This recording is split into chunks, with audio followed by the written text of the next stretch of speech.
latest updates, subscribe to News9. Scientists and astronomers across the world are in a quest to discover signs of intelligent life on other planets. Now, scientists at the Center for Astrophysics, Harvard-Smithsonian and the University of Rochester will search the universe for signs of life via technosignatures. For decades, scientists have looked for alien life forms using biosignatures, but this effort takes a whole new road. Researchers believe that technosignatures identifiable on Earth will also be identifiable in some fashion outside of the solar system. Technosignatures relate to signatures of advanced alien technologies similar to or perhaps more sophisticated than what we possess. Such signatures might include industrial pollution to atmospheres, city lights, photovoltaic cells, megastructures, or swarms of satellites. The biggest obstacle for researchers has always been not knowing where to look for these technosignatures. Knowing where to look for technosignatures has not always been easy, making it difficult for researchers to obtain grants for the study. But now, NASA has awarded the first non-radio technosignatures grant ever.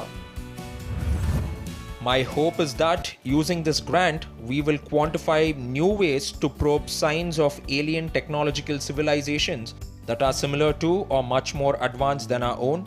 The fundamental questions we are trying to address is, are we alone? But I would add to that, even if we are alone right now, we were alone in the past. The discoveries and explanatory research over the past 5 years has changed the way scientists hunt for the intelligent life. The search for extraterrestrial intelligence has always faced the challenge of figuring out where to look. Which stars do you point your telescope at and look for signals? Now we know where to look. We have thousands of exoplanets, including planets in the habitable zone where life can form.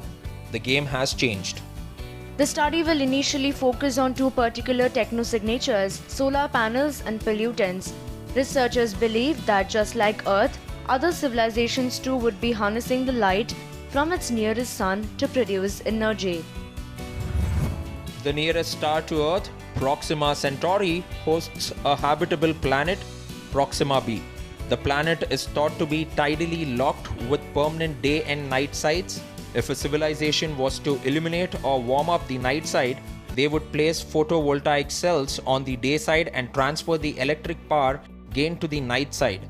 Our job is to say this wavelength band is where you would see sunlight reflected off solar panels. This way, astronomers observing a distant exoplanet will know where and what to look for if they are searching for technosignatures. Apart from solar panels, pollutants could also help researchers trace intelligent life on exoplanets. We pollute Earth's atmosphere with our industrial activity. If another civilization had been doing it for much longer than we have, then their planet's atmosphere might show detectable signs of artificially produced molecules that nature is very unlikely to produce spontaneously, such as chlorofluorocarbons. While this does sound like an interesting way of looking for intelligent life, only time will tell how efficient this proves to be.